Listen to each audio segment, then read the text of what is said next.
Good evening, everyone. Thank you all for joining us. While we wait for the rest of the participants to join, let's take a quick moment to explore 360 TIF Verify, our new AI-powered solution that simplifies and digitizes the entire LC and supporting document checking process. Good evening, ladies and gentlemen. I'm Akshata Purohit, and we're delighted to welcome you all to today's Business Unplugged session, a platform where thought leaders from across the globe come together to share insights and spark conversations that matter. Thank you for joining us today for what promises to be an insightful discussion on catalyzing growth, how AfCFTA and financial inclusion are powering Africa's SME revolution. A topic that will be discussed today by two distinguished women known for their leadership and vision. We are proud to host two experts, Nonzuzo Makanda, Chairperson of the Board of Small Enterprise Development and Finance Agency and Executive Director at National Finance Literacy Advocacy. Along with her, we have Kunjan Kapadia, Head of Banking Alliances and Investment Banking at 360 TF, who will also be moderating the session. A CFA charter holder and Penn State alumna, Kunjan brings nearly 2 decades of leadership experience across the UAE and US markets. She has led strategic initiatives in asset management, investment banking, corporate finance, and portfolio management, driving impactful capital market transactions and advancing the use of technology to transform trade finance. Now, let's introduce our guest of the evening, Ms. Nonzuzo Makanda. It is my privilege to introduce Ms. Makanda, a seasoned finance executive with experience across banking, investment, fintech, and asset management. As the founder and chairperson of the National Finance Literacy Association, she leads initiatives that advance financial inclusion and empower SMMEs in South Africa's township and rural areas. With a master's in economics and a strong background in finance and business management, she has held key leadership roles, including chairperson of the Small Enterprise Development and Finance Agency and member of both the Women Economic Assembly and BRICS Women Business Alliance. Passionate about inclusive growth, Ms. Makanda continues to champion financial literacy, innovation, and opportunities for women and youth.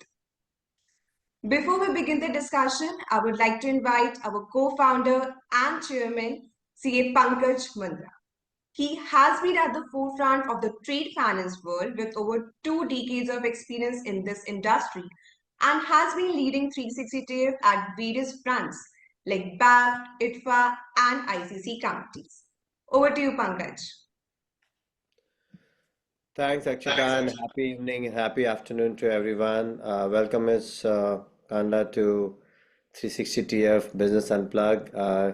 Great to learn about your profile and congratulations on first anniversary of SEFA, your organization which you built for the SME across in South Africa and Africa. But it's very, very important.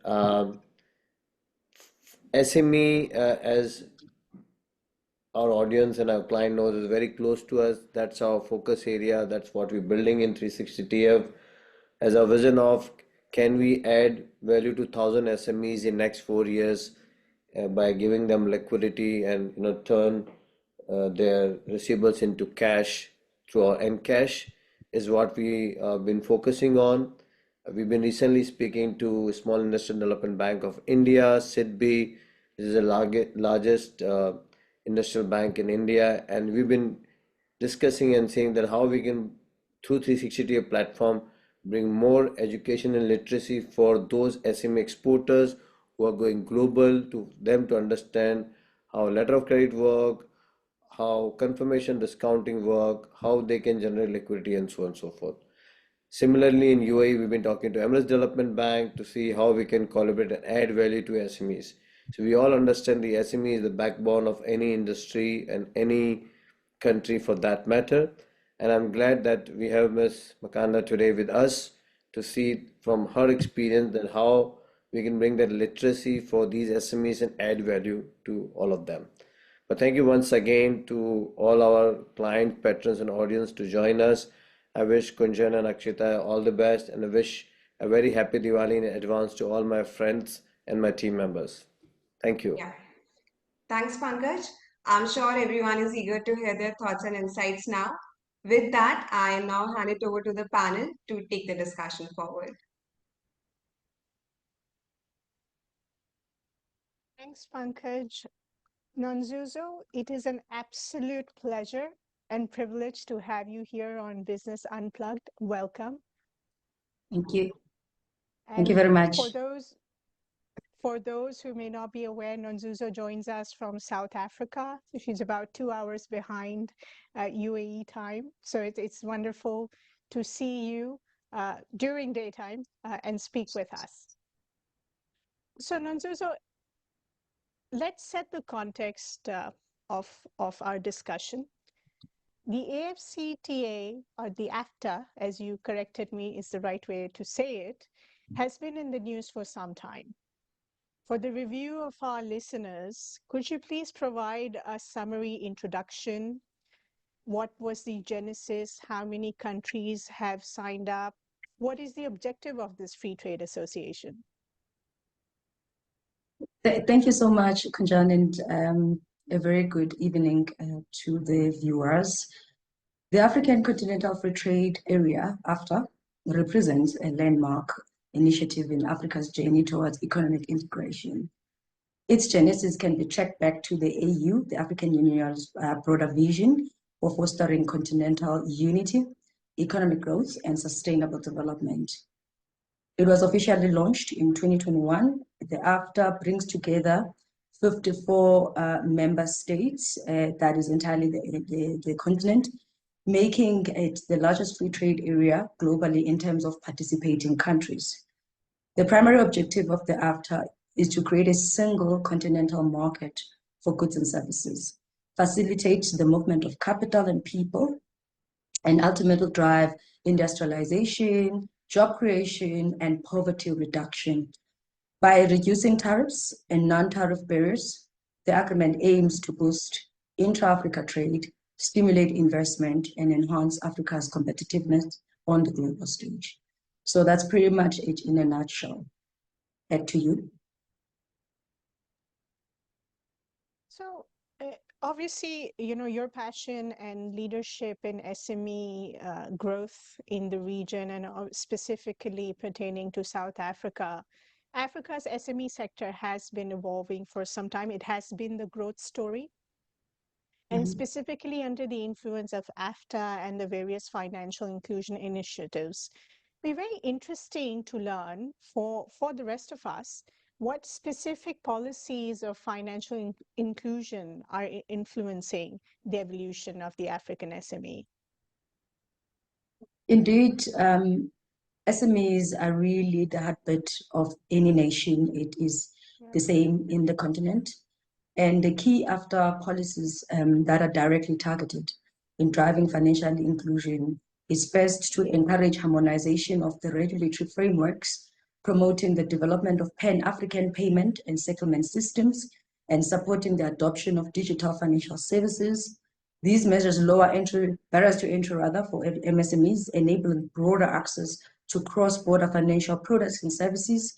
The emphasis on inclusive trade policies and support for capacity building fosters an environment in which MSMEs can more readily access credit, insurance products, and investments, thus accelerating their growth and competitiveness across the continent. Looking into the sectors, for example, that the AfCFTA is looking into promoting, we're looking into sectors like agriculture, the green economy, and manufacturing, among others. But those are the ones that are coming out very strongly in terms of which sectors within the MSME value chains that seem to be a priority. Back to you, ma'am. If we could dig into that a little bit more, specifically, you mentioned agriculture. From your perspective, because you get to see it all from a policy perspective, from an education perspective as well, what are the emerging sectors and the SME sector that have been positively influenced by the AfCFTA and other policies? The ongoing policy reforms really under AfCFTA have catalyzed growth in these dynamic sectors. As we all know, that Africa is a home for emerging industrialists, where hence the manufacturing is there. And of course, there's countries that where food security is still an issue, hence the prioritization of agriculture and agro-processing in the region. And of course, the technology as an enabler to ensure effective trade and to make sure that no one is left behind. There's inclusion in terms of the access from a platform point of view, payment gateways and the likes. And of course, there's this global drive around the green economy. So the renewable energy space, because some of the countries in the continent are still having challenges in terms of having energy, sufficient energy to propel their economies. So the energy is also another conversation. But if you do look into these sectors, you will see that they actually mimic some of the needs in these economies. Hence, they are being brought forward as the core sectors to look at in enabling the change that Africa wants to see through AfCFTA. So energy, technology, of course, I think a lot of people are familiar that Africa is home to some pretty large fintech organizations, which Nonzuzo will talk about later, and of course, manufacturing and food security. So talking about AfCFTA in isolation without referencing the Agenda 2063 would be remiss. So in light of the 2063 vision for a prosperous and integrated Africa, how are SMEs translating this aspiration into tangible operationalization and growth models on the ground?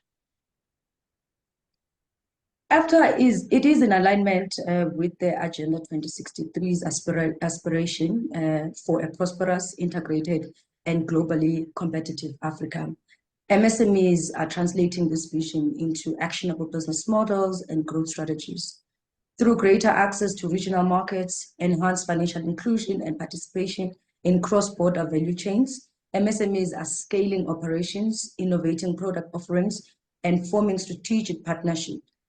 Capacity building initiatives and supporting policy frameworks under the AfCFTA further empower MSMEs to adopt best practices, improve productivity, and contribute meaningfully so in the Africa's growth and development. And African MSMEs are not only advancing their own growth, but also playing a central role in realizing the long-term goals of the Agenda 2063. Within the AU itself, there's a dedicated desk that is looking for MSME inclusion in the entire vision, so that the small businesses that are still growing, they are not left behind. So AfCFTA does align with that vision and that collaborating between the two initiatives. Prosperous and integrated Africa, with such a vast continent with so many cultural differences, as we discussed during our prep sessions before today's live session. So AfCFTA is attempting to, or has collated all of these 54 out of the 55 nations into a large free trade zone.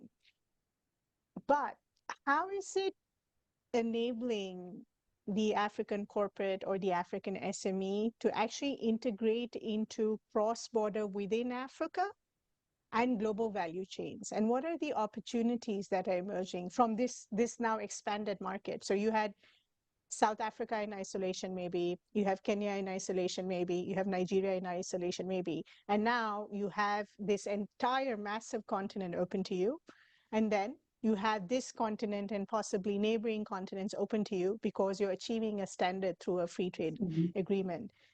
Please, Nonzuzo, do enlighten us. Awesome.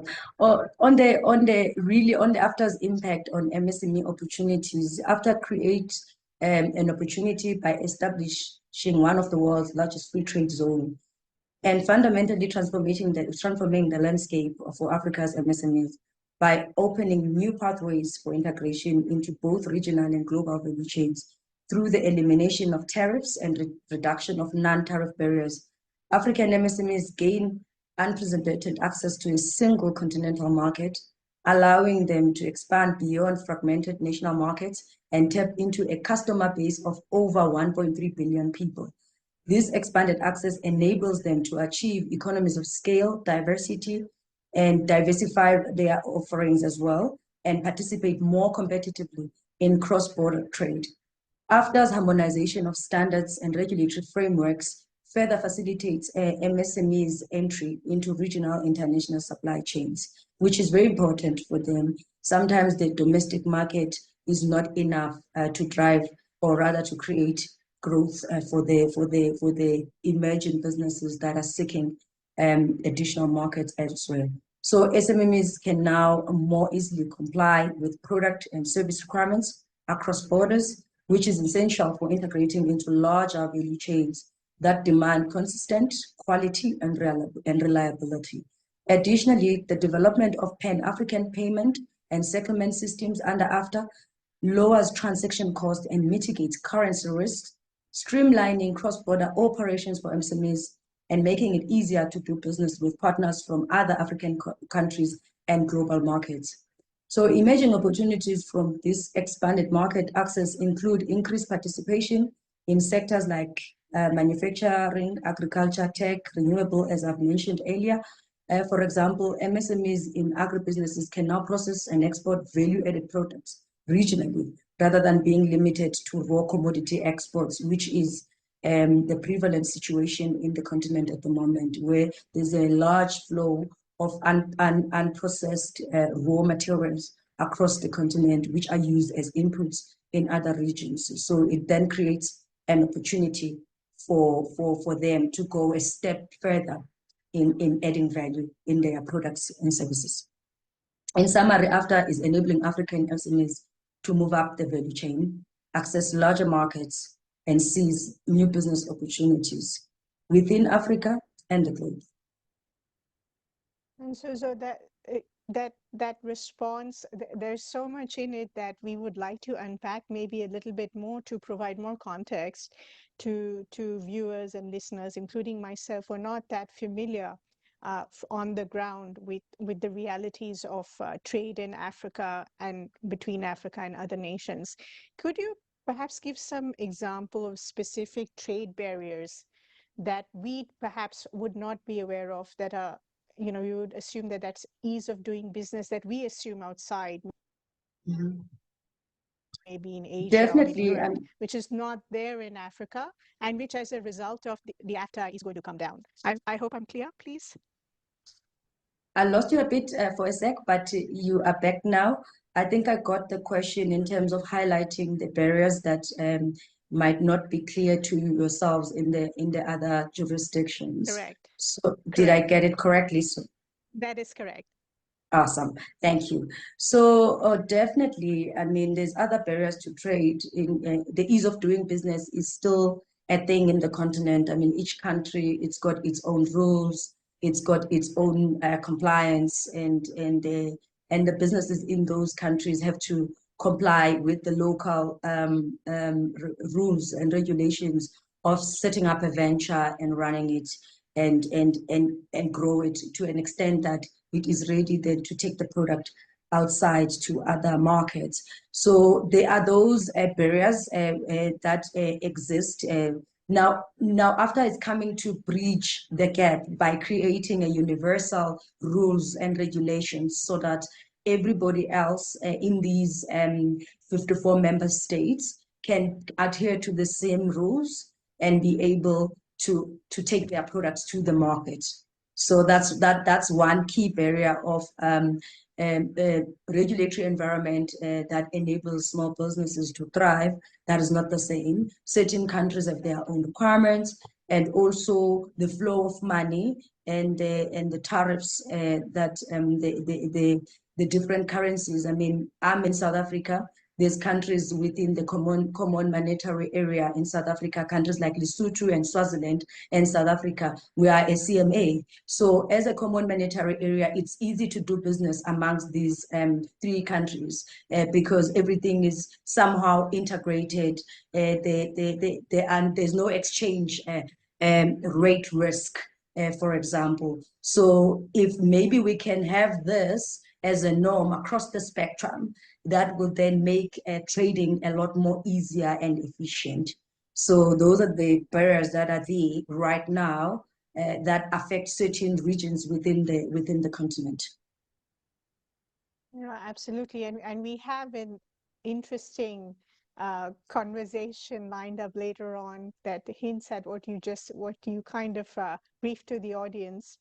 All right. So the AfTA is, structural alignment that Africa wants to be one free trade, common trade area to reduce trade barriers, and that's one aspect of it. Obviously, the bigger aspect is the availability of capital. So access to finance remains the cornerstone for SME development, whether that's in Africa or elsewhere. And you have hinted this earlier in one of your responses regarding a centralized payment network, etc. So what innovative mechanisms, such as the payment network that you were referring to, fintech solutions, microfinance, or even specific policy interventions, subsidies, etc., have proven most impactful in expanding the inclusion for the African SME? Mm-hmm. Indeed, access to finance is always a key challenge for those that are in business. We can all attest to it, that it's one of the fundamental aspects that are needed for any business to thrive. So in the continent in recent years, I mean, there's been several innovation that have emerged, particularly in expanding the financial inclusion for African entrepreneurs. Firstly, let's look into the fintech solutions that have significantly lowered barriers for financial access. The mobile money platforms, such as M-Pesa in the East Africa, Kenya in particular, have revolutionized the payments, savings, and credit for millions by enabling transactions and microloans through mobile devices. These platforms often leverage alternative data like mobile usage or transaction histories to assess creditworthiness, rather, making it possible for previously unbanked entrepreneurs to access credit and insurance products. On the microfinance front, networks, they continue to play a vital role in the continent, especially in underserved rural and peri-urban area. They offer small loans and flexible repayment structures. Microfinance institutions enable entrepreneurs to start or expand businesses. Additionally, the rise of digital micro-lending platforms has further broadened reach and efficiency, allowing for rapid loan approvals and disbursements. On the policy front, interventions such as credit guarantee schemes and government-backed SME development funds have also helped mitigate lender risk and catalyze private sector lending to MSMEs. Regulatory reforms promoting open banking and agent banking have also fostered a more enabling environment for financial services providers to innovate and scale. Collectively, these mechanisms are not only expanding access to finance, but also helping MSMEs formalize operations, build credit histories, and participate more fully in regional and continental value chains. Key steps in realizing the ambitions of the Agenda 2063, and of course, aligning it with the AfTA. So Back to you, ma'am.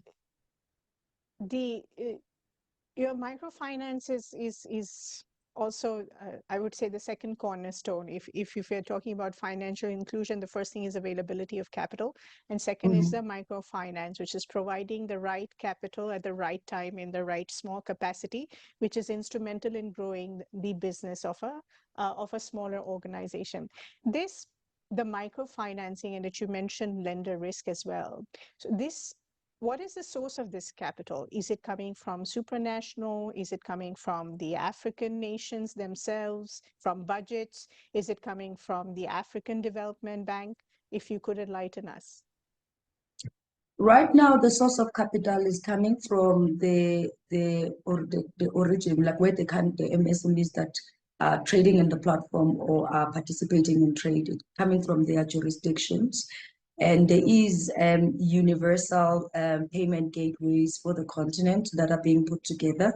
And there's other banks and institutions that create, that are actually partnering with the AfCFTA and there is some of the AU desk that are promoting that flow of capital across the continent to enable the AfCFTA to be implementable and also be able to be accessed by MSMEs across the continent. So organizations like the African Development Bank as the multilateral development bank in the continent, where some of these countries are actually invested in it, and they are very much involved in making sure that access to capital is a thing. It's not just for the countries that are organized or advanced or with larger GDPs and sophisticated financial markets and so forth, but even countries that are still emerging, they are still building capability in that space. They need not to be left behind. Those instruments that speak to their needs and their systems and platforms must be made available so that they can all be able to access capital. But the countries of origin, in terms of like for example where I am, there's a lot of flow of capital from private sector, public sector that put in that first seed so that SMEs can be able to get that seed and grow in and conquer the domestic economy, and then leverage then on other funds, sources of funding that are available that are much more advanced and requiring stronger balance sheets and support so that they can then be able to access that capital and thrive. It's very important to also establish context, because we're all from different regions. You know, what's microfinance in Europe is very different from what is microfinance in Asia, what is microfinance in the US. But is it possible for you to give us a number guidance of in your experience, a microfinance loan in an SME context that would help an SME grow to the next stage? What could it be? In terms of the quantums? Yeah, so, you know, are we talking about $500? Are we talking about $50? Are we talking about $1,000? What is the smallest quantum, or in general, the quantum? Okay, in generally, in South African rands, really, the average deal size that the startups or the businesses that are starting out, not the startup from a tech point of view, the small entities that are starting out their businesses, it's around 250,000 South African rands, and if you use around dollar exchange of 18 USD to a 1 rand, then you can have an idea of how is that translating it to the US dollar.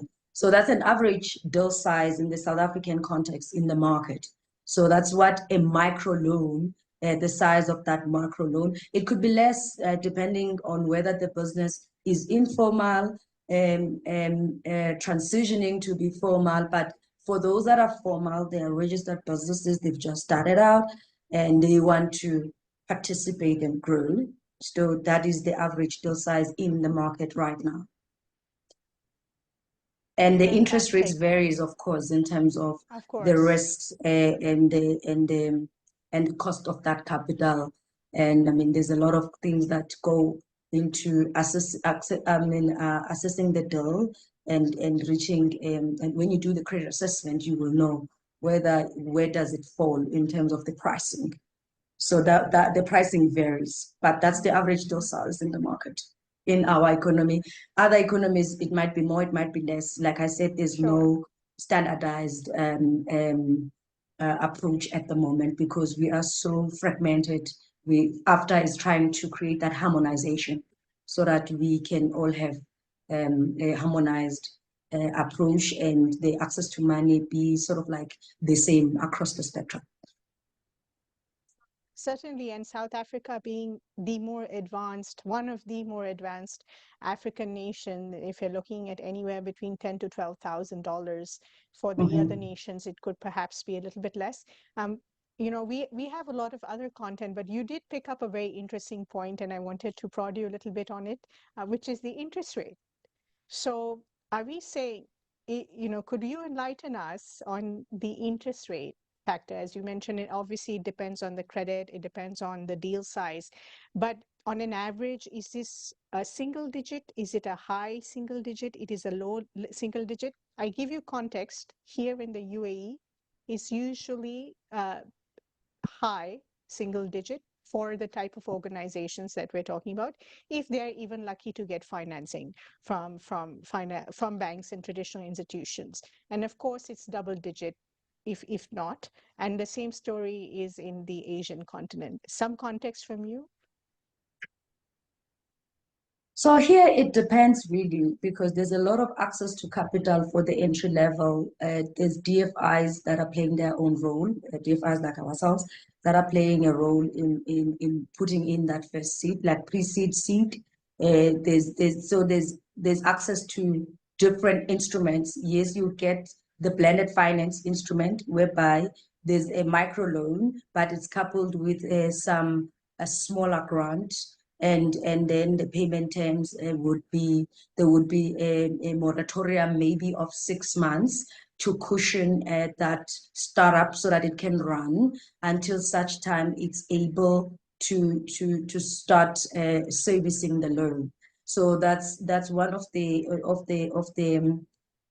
the developmental credit that's available in the market, especially for startups. So you get those blended instruments, and then you get the pure loans that are priced differently than the blended instruments. The blended instrument, the interest you find out it's more or less the same, but the grant does create cushioning, and it makes the deal sweeter for the business that doesn't have a strong balance sheet. Yeah, it's starting out. So it's like that. It's those that are blended, and then the ones that it's a pure loan. It's also a single digit, and that is payable, and they don't stretch it to a 5-year tenure. They would maybe be a 1 year to a 24 months. They don't do like an average period of 5 years or more. It's more on the short term. They want to make their money as soon as possible, and the business must fail quick if it fails, and then it moves on, and then that they don't do like the longer time horizon with their credit. Back to you, ma'am. Oh, that is indeed a double-edged sword, right? The 1 year, is it short enough, or is it too short? Is it too long? So now we talked about obviously the structural reform or the structural cohesion of the African continent. We talked about financial availability and financial inclusion. But in terms of capacity and market readiness, what are the strategic capabilities that SMEs prioritize or should be prioritizing in Africa to become regionally and globally competitive? Can you please repeat the question? Sure. So we talked about the regional integration, which makes trade easy. Then we talked about financial inclusion. And now we talk about capacity building and market readiness. Okay. Right? So in addition to this platform that perhaps comes from government or comes from funding, what does the SME need to do in this? What are the strategic capabilities the SME should prioritize to become regionally and globally competitive? Okay, great stuff. I heard you.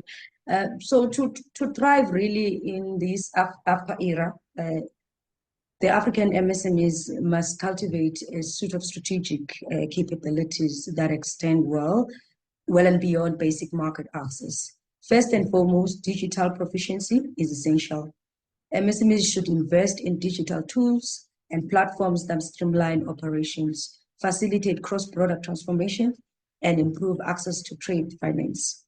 Embracing digitization, such as adopting modern trade finance platforms, payment gateways, and just be visible and share knowledge amongst each other. Additionally, they should focus on developing robust supply chain management and logistic capabilities. Efficient supply chains not only support timely delivery, but also enhance reliability, a critical factor in regional and global trade. Building partnerships with logistics providers, some are regional, some are global. Those partnerships are needed, and leveraging on technology, especially for inventory and shipment tracking, which can help them to meet the demand of diverse markets. Financial literacy and risk management are also very crucial in that space. Money management, cash flow mapping, and all of those, liquidity, and all of those, insurance to protect the consignments and all of that. MSMEs, they need to understand and mitigate risk related to currency fluctuations, regulatory changes, and international payment system. Leveraging credit guarantee schemes that I've mentioned earlier on, and any support from the government in their jurisdiction that promote export readiness. And of course, they need to comply with regional standards, and regulatory frameworks is also very vital, because certain products, in fact, most products that leave the country of origin, they need to be certified for safety, especially on the consumable side. So the standards, if those standards are there and they're made available, and they create then a nice space for them to know whether their products are of the quality that is required by the countries that they wanna send to. Finally, developing innovation capacity and really adapting is key for them, because we live in an ever-changing environment, and technology makes it even more unpredictable, really, from it being so dynamic. So yeah, that is very important. And of course, networking is of paramount importance as well. Learning from each other and making sure that they engage with those that have better experiences, they've done it before, they are competitive. In that way, then they will build their competitive edge. The communal sharing and the networking is certainly very beneficial. You know, of course, if I guess when you grow, you all grow together, and you probably grow a bit faster, rather than if you try to do it independently and not take the rest of the community along with you. So in our practice session, Nonzuzo, we also discussed on this topic some examples of technology or technology companies, or something that obviously the rest of us would not be aware of. If you could share to show us the scale or the type of innovation that is taking place.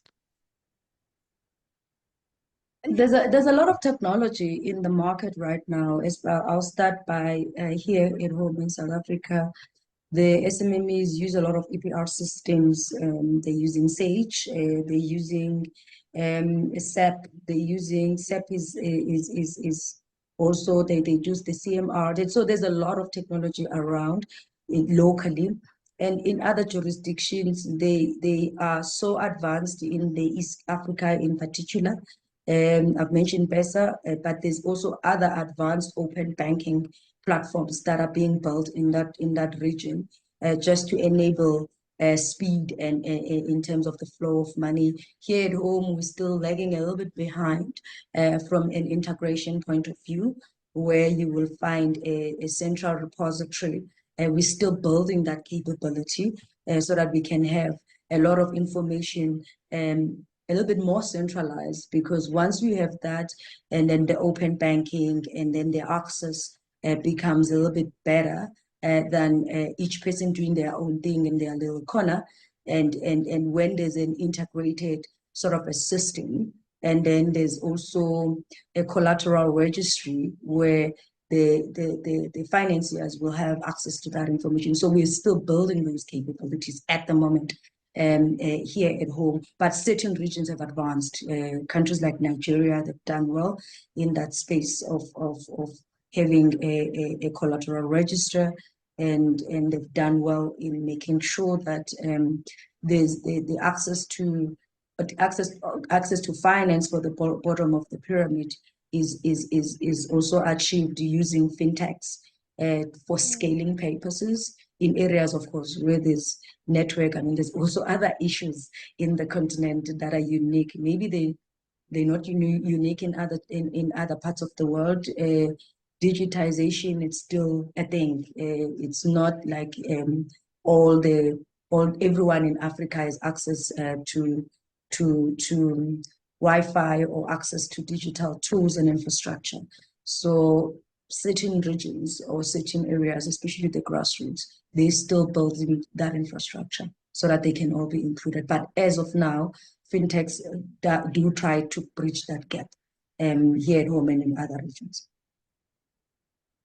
I believe, and please correct me if this understanding is inaccurate, but the eastern part of Africa, so you have Kenya, Tanzania, etc., having the Safaricom M-Pesa is one of the most successful wallet and money transfer mechanism. I would say it is comparable to what we have, what the PIX in Brazil or the UPI in India. And I believe they still hold that leadership, as you mentioned. Even South Africa are still getting up to the curve, up to speed, and likewise Nigeria being one of the largest economies as well. Definitely, East Africa has really advanced in terms of tech, and I think the fact that they built the capability way before the other larger economies in the continent helped a lot, because by the time everyone woke up and they realized that digitization is the way to scale and be more inclusive. So they were already steps ahead of their peers.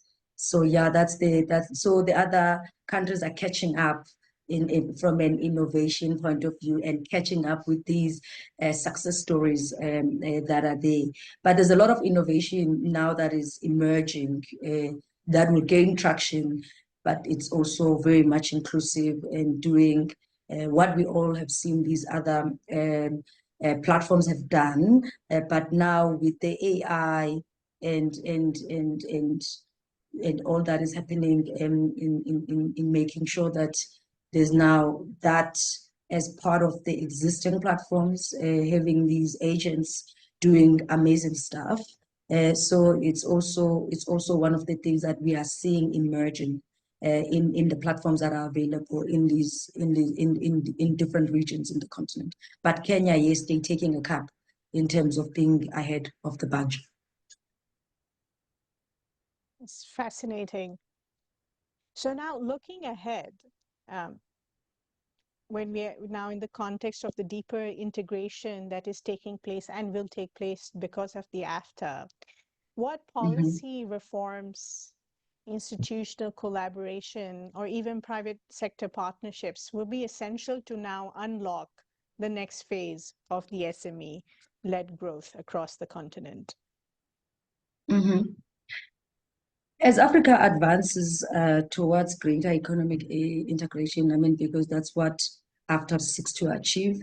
So unlocking the next phase of SME-led growth will require a coordinated approach encompassing policy reforms. Like I said, everybody is doing their own thing at the moment.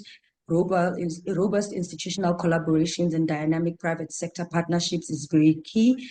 Policy reforms, such as government across the continent, should prioritize policies that reduce non-tariff barriers, harmonize regulatory frameworks, which is very key. I've mentioned this earlier in terms of the compliance not being the same in different jurisdictions, and simplifying customs procedures. I think that will help a lot.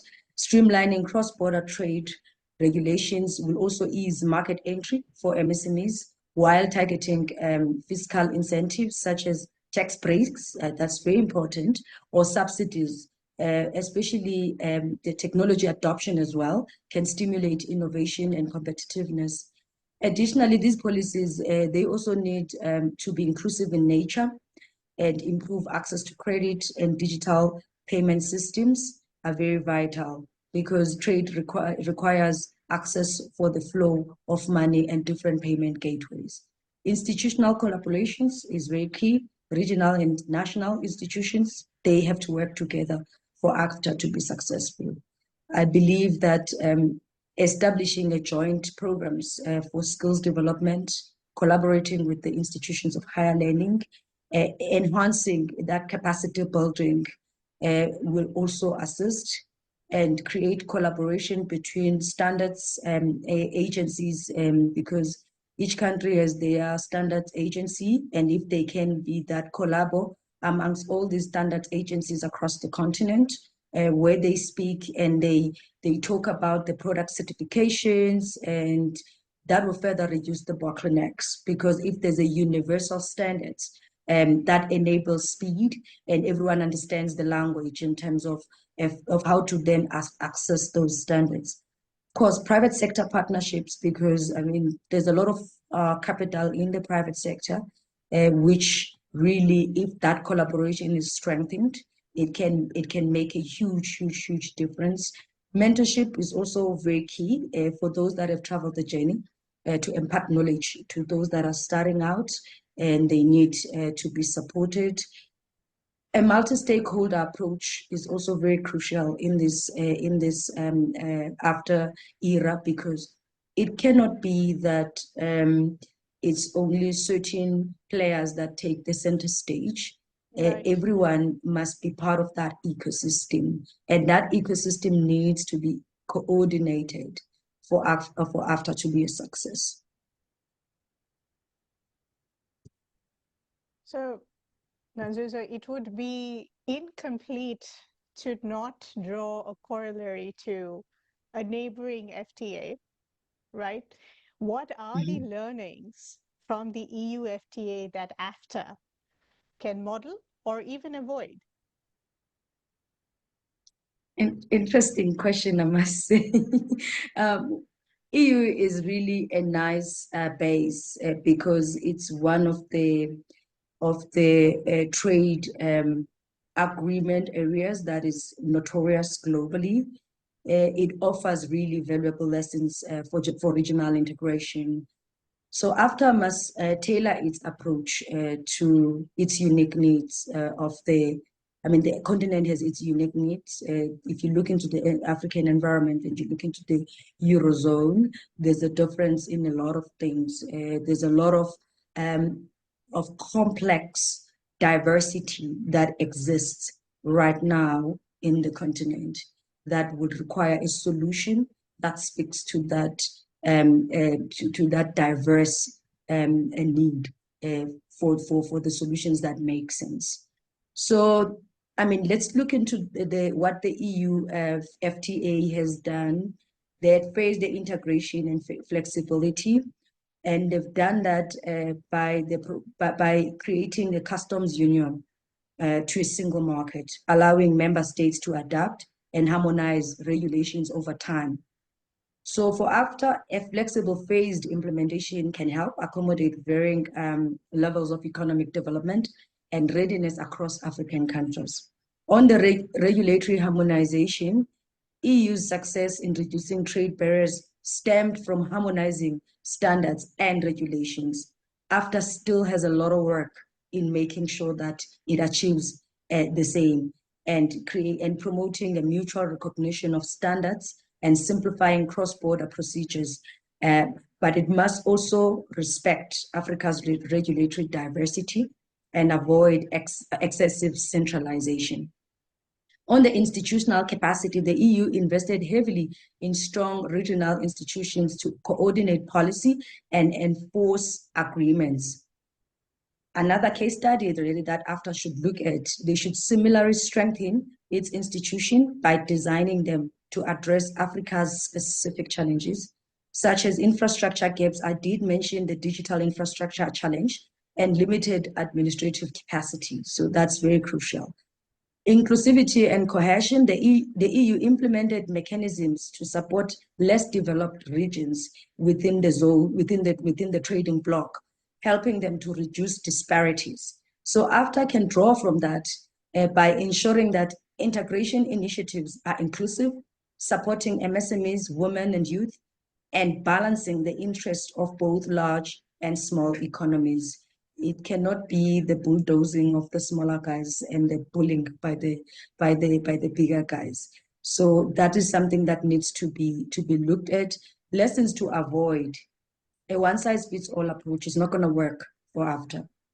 So Africa's economic, social, and political diversity is far greater than that of the EU. I've mentioned some cases already. So AfCFTA should avoid rigid frameworks and instead allow for context-specific solutions that reflect the continent's unique realities. Overly complex bureaucracy is also another area that needs to be avoided. The EU's extensive regulatory and administrative structures have sometimes led to inefficiency and delays. So AfCFTA should strive for streamlined processes that facilitate rather than hinder trade and integration. So to answer whether EU model can it be replicable in Africa, I believe it can, but AfCFTA needs to look into Africa with the lens of understanding its problems so that it can be able to provide a solution that addresses those problems to the T. The copy and paste model won't work. Only if the solution is tailor-made for the unique and complex challenges of the trading bloc. Only then we will be able to see progress. But leveraging of that, the learnings and the lessons from EU, it is a great base, like I said earlier, to look at and try and make it to fit the Africa's needs. Back to you, Madam. And now, while we come to a close of a session and we have maybe one or two topics left, you've mentioned in various conversations in our trial session, even today, you mentioned a common monetary area. You mentioned harmonization of standards. There is perhaps no bigger harmonization of standard than a common currency, right? So how close are we in Africa to a single African currency that could help African SMEs or even Africa overall leapfrog into the hypergrowth trajectory? Interesting question again. The prospect of a single African currency really, it still remains a long-term ambition rather than an imminent reality. While the AfCFTA is making significant progress in deepening economic integration, the continent is still at an early stage compared to the EU's journey towards the euro. Key requisites for a single currency, I mean, the macroeconomic convergence needs to happen, robust regional institutions, harmonized monetary policies, and stable fiscal environments are still being developed or remain uneven across the continent. Really, if you look into let's take SADC, for example, as a trading bloc, there's 15 member states in the SADC region. And if you check each member state, how their business cycle are moving, they are not synchronized at all.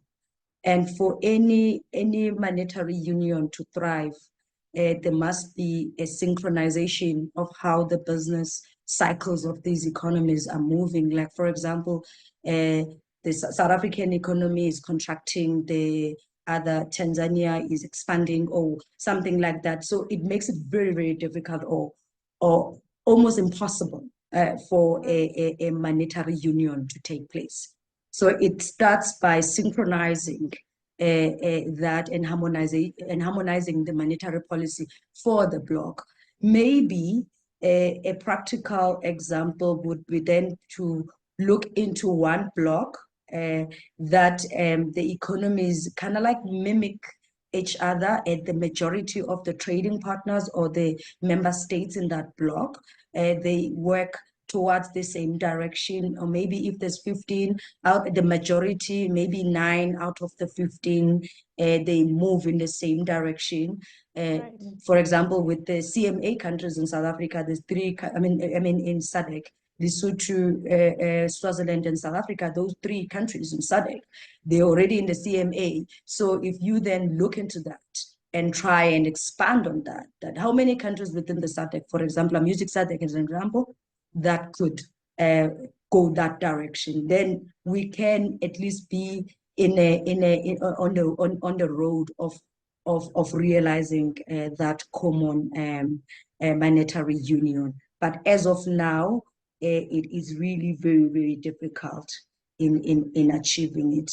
And after a role in driving this harmonization, maybe to getting into a common currency will be a second layer of the solution, but it needs to start by fixing the blocks to speak the same languages. Then you can integrate later at the top. Once the blocks are speaking the same languages, right now the blocks are this fragmented policy structures, regulation, and everything else. So it's a bit difficult to achieve that. EU had to do a lot of heavy lifting to achieve that. And I think because maybe the economies, they are slightly different than the economies here, it was a bit different. So I'd love to see that in my lifetime happen. I'll pause here. Thank you. Back to you. Thank you so much. That topic that question and that topic can be a pretty long session, I would say, on its own. But Nonzuzo, Yes. thank you so much for your time and for the fantastic learning that we've undergone. There is one more question before we close. Nonzuzo, if you were stuck on an island, all right, Yes. what are the 3 things that you would want or need with you? Okay. I'll start with a book, of course, because I have a very active mind. I'd be bored to death without having anything to hold on to. So definitely a book. Food, I'm a foodie. To all the foodies online, hello. I'm a foodie myself. And of course, a jacket or a warm blanket, whichever I can grab first if I need to leave fast, because I don't like to be cold. So those are the 3 things that I'll take with me if I were to be stranded in an island. Fantastic. Thank you so much, Nonzuzo. Thank you. Over to you, Akshara. Yeah. Thank you to our panel for sharing their expertise with us. Let's have a look at the questions that have been submitted by the audience. Okay. The first one is, what's the biggest misconception international investors have about Africa's SME ecosystem that you would like to correct? Difficult question. I can only speak from the South African context, really, because that's my playground. That's where I have a broader understanding of such misconceptions. One is there's this expectation, this is just my observation, that when money flows here, the pipeline is there and it's ready. And that's not the case. The pipeline is never ready. Technical assistance, it's still a biggest gap in South Africa. It actually is in other jurisdictions as well. I mean, I was in a space where we were comparing notes as people that are in the SME development space. There is still that misconception that you throw money and then if money goes to this region or this place, tomorrow it will be dispersed. That's not the case. There is a need to work on the pipeline first. And then once the pipeline is available and it's investment ready or funding ready, then things move. So that is the misconception. And I've been witnessing it over time. And I think it's something that we need to look at. And the reality is, yes, there is pipeline, but it's not investment ready. It needs work. Yeah. Thank you for answering that. Moving on to the next question. We have discussed access to finance, but how do you see financial literacy and trust in formal business systems impacting the true effectiveness of financial inclusion programs across rural Africa? Okay, great question. And with financial literacy really being a catalyst for change, capacity building or any form of creating or sharing knowledge or imparting knowledge or a skill, no matter what method is used to do that, whether it's through a class or it's through tools, it's through apps or whatever, learning is very important, especially financial literacy for MSMEs. One thing I've picked up is that MSMEs they often ignore the personal balance sheet. They so fixated on building the business such that they forget about that when you look for funders, they also check the jockey behind the business and then they vet that personal balance sheet. And you find that there's gaps there, which then prohibit them from accessing money because they've focused on the business. The business is profitable, the balance sheet looks strong and all of that. There's money coming in, money going out. But when it comes to the jockey behind the business, who then needs to make decisions about that business, you find that there's gaps. They are not savvy when it comes to their personal finance. That is the issue. So financial literacy, it is compulsory or it's inevitable rather in that space, especially when entrepreneurs are still at starting out and still having a journey to grow and be sustainable. So that is crucial. I cannot emphasize that in especially in the region. I mean, here at home, most entrepreneurs, especially Black entrepreneurs, they are first generation entrepreneurs. And there is no base at home where one could run to say, I'm stuck now. How do I do cash flow mapping? How did you deal with that? It's not something that is common. So that capacity building, it's crucial. So it is a must for small businesses to undergo that and understand the difference between a business, the juristic person and the natural person, and the two balance sheets, one for the owner manager and one for the business, and how these two matter when the SME has to access funding. Yeah, thank you for answering that. So, Nonzuzo, as you know that we're also live on the LinkedIn platform, we do have a question from the LinkedIn audience. Okay. For several years now, we have been hearing about M-Pesa and its impact across the continent. If so much of the volumes on consumer transactions would have moved to the mobile wallets, which would make analyzing credit score for small merchants easier, so we'll still have massive financial inclusion gaps. Yes, it goes back to what I've been saying about the the accessing credit. There's no universal, especially within these different regions. I'll make an example, like M-Pesa is in East Africa, and it's doing so well there because of the nature of the entrepreneurs that are there and how that works for them. And if you were to take that model and copy and paste in South Africa, it might not work because the environment is different here. So on the credit scoring, you can collect this data and have it. Then we do not have really an open banking that is universal that will make credit scoring a lot more faster and efficient. It's not there, especially here at home. And there's certain things that, and certain layers and layers of information that is there, but it's fragmented. It's not in one repository, which then delays the access to finance and still make credit assessment a little bit more tedious. And even though now fintechs are trying to bridge the gap, but there's still a lot of work that still needs to happen there. So fintechs can actually assist in driving and bridging that gap. It will make sure that there is financial inclusion and the access to money is quicker, fast. I mean, it's faster, efficient, and it's priced properly. So that's what needs to happen. It's happening, but it's an area that still needs to grow. Yeah. Thanks, Nonzuzo. That brings up to the end of of the session. So we extend our heartfelt thanks to our esteemed panel for sharing their invaluable insights and expertise during the webinar. And thank you to all our attendees for your participation. We hope the session provided valuable takeaways and inspired new perspectives in the world of trade finance. Stay tuned as we come up with our next episode, and we wish you all a very happy and prosperous Diwali. Thank you, everyone. Thank you. Thanks for having me. Thank you, Nonzuzo. Bye.